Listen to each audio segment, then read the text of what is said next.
Hello friends, welcome back to my channel study media. आज मैं आपके लिए लेकर आई हूँ कक्षा 9 नैतिक शिक्षा का पाठ 14। पाठ का नाम है पर्यावरण संरक्षण। इस वीडियो में हम इस पाठ का सार और प्रश्न अभ्यास करेंगे। पिछली वीडियो में मैंने आपको पाठ 13 सद्व्यवहार पाठ का सार और प्रश्न अभ्यास करवाए थे।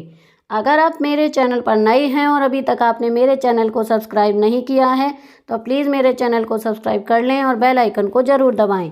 मैंने अपने चैनल की प्लेलिस्ट में सब्जेक्ट वाइज लिस्ट डाली हुई है। जिस भी सब्जेक्ट के लेसन को देखना चाहते हैं मेरे चैनल की प्लेलिस्ट में जाकर उसे देख सकते हैं। तो चलिए पाठ की शुरुआत करते हैं। पर्यावरण शब्द परि जमा आवरण से मिलकर बना है, जिसका अर्थ है परि माने चारों तरफ, आवरण माने घेरा।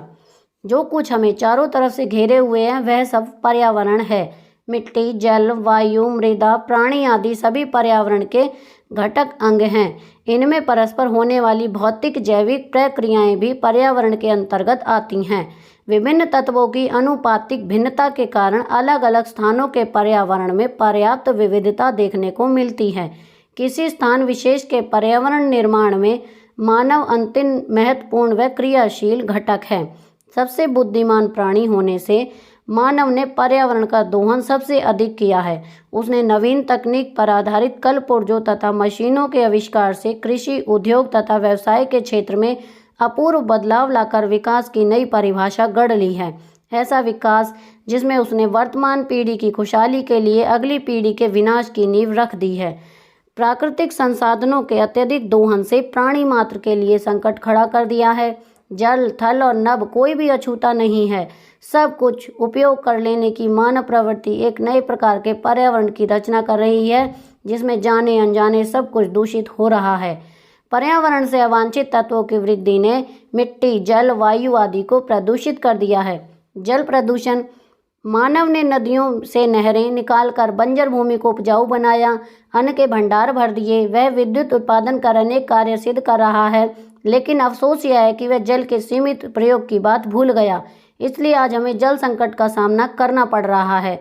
जल के साथ साथ जंगल, जमीन, समुद्र, तटीय संसाधन एवं जैव विविधता सब दबाव की परिधि में आ चुके हैं। पर्यावरण पर विकास का नकारात्मक प्रभाव पड़ रहा है। औद्योगिक अपशिष्ट तथा नगरों में बसे मानव द्वारा विसर्जित मलमूत्र जल को प्रदूषित करता है। प्रदूषित जल हैजा, टाइफाइड, मलेरिया, पीलिया और चर्म रोग आदि का कारण बनता है। नदियां आज इतनी दूषित हो गई हैं कि गंगा स्वच्छता अभियान जैसे कार्यक्रम चलाने पड़ रहे हैं। इस संबंध में कवि डॉक्टर धुवेंद्र भदौरिया लिखते हैं, गंदगी का भार ढोकर रो रही है पावन नदी, जो सुधा की वाहिका थी आज मैले से लदी है।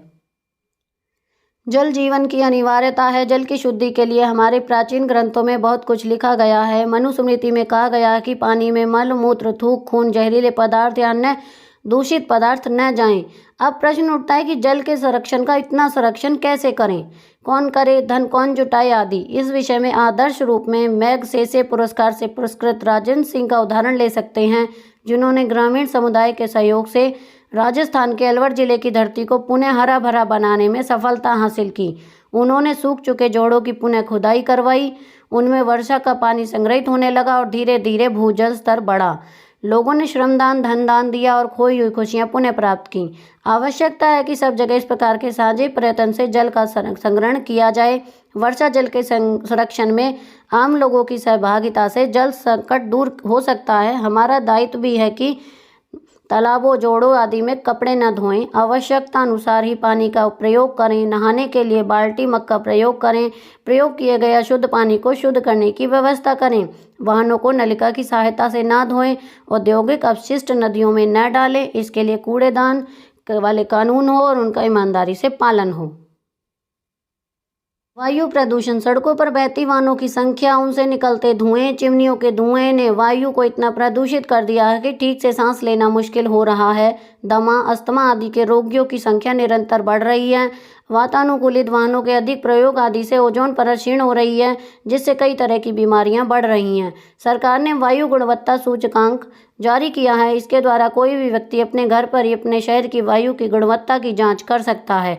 वायु प्रदूषण की रोकथाम के लिए निम्नलिखित बिंदुओं पर ध्यान दिया जाना चाहिए।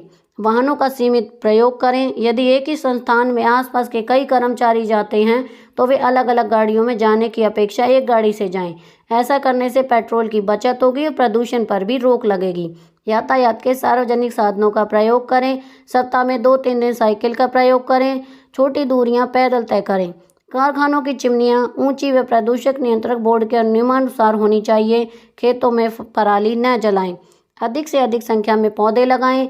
उनके बड़े होने तक देखभाल करें। नीम, बरगद, इमली, चीड़, अशोक आदि वृक्षों में शोर के अवशोषण की अद्भुत क्षमता है, इसलिए इनके रोपण को बढ़ाया जाए। ध्वनि प्रदूषण। वातावरण में एक निश्चित सीमा से अधिक स्तर का तरह तरह का शोर ध्वनि प्रदूषण का कारण बनता है। इनमें शामिल हैं वाहनों के हॉर्न की आवाज़, लाउडस्पीकर पर तेजी से बजता संगीत, तेज आवाज़ में चल रही रेडियो, टीवी, टेप रिकॉर्डर आदि। इससे हमारी एकाग्रता नष्ट होती है और नींद में कमी आती है। स्मरण शक्ति व श्रवण शक्ति पर बुरा असर पड़ता है। ध्वनि प्रदूषण से बचने के उपाय। टीवी, रेडियो, टेप रिकॉर्डर आदि की आवाज़ कम रखें। लाउडस्पीकर लगाने के लिए सरकारी अनुमति की व्यवस्था हो। आतिशबाजी छोड़ने से परहेज करें। मृदा प्रदूषण। खेतों में कीटनाशकों, खरपतवार नाशकों व उर्वरकों के अत्यधिक प्रयोग से मृदा प्रदूषण बढ़ रहा है। माना कि इन सब के प्रयोग से उत्पादन में वृद्धि हो जाती है, परंतु इनके माध्यम से मिट्टी से अनाज, फलों, सब्जियों में पहुंचने वाले रसायन हमारे स्वास्थ्य को चौपट कर रहे हैं। यहाँ तक कि ये रसायन पक्षियों के लिए भी खतरनाक सिद्ध हो रहे हैं। मृदा प्रदूषण से बचाव के उपाय। कीटनाशकों, खरपतवार नाशकों व उर्वरकों का सीमित मात्रा में प्रयोग किया जाना चाहिए। प्लास्टिक से बनी वस्तुओं का कम से कम प्रयोग करें, क्योंकि प्लास्टिक जल्दी से गलता नहीं है। सचमुच पर्यावरण एक विषय नहीं, एक दृष्टि है। जीव जगत को देखने की दृष्टि, मानव समाज को देखने परखने की दृष्टि, यह दृष्टि स्वस्थ रहे। पर्यावरण शिक्षा की मूल चिंता यही है। मनुष्य न तो पर्यावरण का दास है न स्वामी। पर्यावरण के प्रति स्वस्थ सोच अपनाकर ही मनुष्य इसका समुचित उपयोग कर सकता है। संसाधनों के प्रति आत्मीयता स्थापित हो, यह हमारी सोच का हिस्सा बने। वेद में भी कहा गया कि माता भूमि पुत्रो हम पृथ्व्याम, अर्थात भूमि हमारी माता है, हम पृथ्वी के पुत्र हैं। जिस माता के अन्न रस से हम प्राण पाते हैं, उसकी रक्षा करना हमारा परम कर्तव्य है।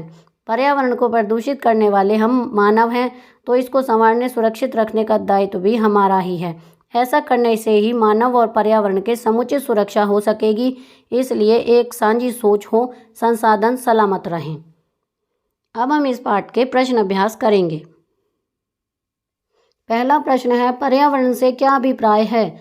उत्तर, पर्यावरण शब्द परि जमा आवरण से मिलकर बना है, जिसका अर्थ है परि, चारों तरफ आवरण, घेरा। जो हमारे चारों तरफ घेरे हुए है वह सब पर्यावरण है। मिट्टी, जलवायु, मृदा, प्राणी आदि सभी पर्यावरण के घटक अंग हैं। प्रश्न 2, मनुष्य स्वयं पर्यावरण प्रदूषण का एक कारण है। आप इस बात से कहाँ तक सहमत हैं? दैनिक जीवन से उदाहरण देकर स्पष्ट करो। उत्तर, हम मनुष्य अपने विकास के लिए विभिन्न प्रकार के प्राकृतिक संसाधनों का शोषण करते हैं, जिसकी वजह से पर्यावरण प्रदूषण होता है। हम मनुष्यों के अलावा इस धरती पर कोई भी अन्य जीव जंतु पर्यावरण को प्रदूषित नहीं करता, क्योंकि वह प्राकृतिक संसाधनों का उपयोग कर रहा है, जिसकी वजह से अलग अलग प्रकार के प्रदूषण होते हैं। प्रश्न 3, जल के सीमित प्रयोग से क्या अभिप्राय है? उत्तर, जल के सीमित प्रयोग से अभिप्राय जल की बर्बादी न करने से है। जल हमारा जीवन है और हमें इसे संभाल कर इस्तेमाल करना आना चाहिए। हमें बिना किसी वजह के जल बर्बाद नहीं करना चाहिए, क्योंकि इसकी वजह से बहुत ही कम पानी, कुछ ही वर्षों के पश्चात जल की समस्याएं हमें देखने को मिल सकती हैं। जल के सीमित प्रयोग से ही हम अपने आप को बचा सकते हैं। प्रश्न 4, पर्यावरण से हम हैं, हमसे पर्यावरण विषय पर कक्षा में चर्चा करो। चर्चा का निष्कर्ष कॉपी में लिखो। उत्तर, पर्यावरण ने हमें सब कुछ दिया है, सांस लेने के लिए हवा, पीने के लिए पानी, अनाज उगाने के लिए मिट्टी, लेकिन हम पर्यावरण को अपनी संपत्ति समझने लगे हैं, जबकि पर्यावरण सभी जीव जंतुओं का है, न कि सिर्फ हमारा। इसलिए पर्यावरण से हम हैं, हमसे पर्यावरण नहीं। प्रश्न 5, ध्वनि प्रदूषण न हो इसके लिए आप किन किन बातों का ध्यान रखते हो? सूची बनाओ। उत्तर, टीवी, रेडियो, टेप रिकॉर्डर आदि की आवाज़ कम रखें। लाउडस्पीकर लगाने के लिए सरकारी अनुमति की व्यवस्था हो। आतिशबाजी छोड़ने से परहेज करें। प्रश्न 6, जल है तो कल है विषय पर एक पोस्टर बनाकर कक्षा में लगाओ। यह कार्य छात्र स्वयं करेंगे, पोस्टर बनाकर लगाएंगे। प्रश्न 7, कड़े कानूनों से पर्यावरण संरक्षण संभव है? आप इन कथन से सहमत हैं या असहमत? तर्क सहित पुष्टि करूं। उत्तर, मैं इस बात से पूर्णतः सहमत हूं कि कड़े कानून से पर्यावरण संरक्षण संभव है। सरकार को पर्यावरण को सुरक्षित करने के लिए कड़े कानून बनाने चाहिए, जिससे लोग पर्यावरण को प्रदूषित न कर सकें, और साथ ही पर्यावरण संरक्षण के बारे में लोगों को जागरूक भी करना चाहिए, क्योंकि बहुत सारे लोगों को इसके बारे में पता ही नहीं है।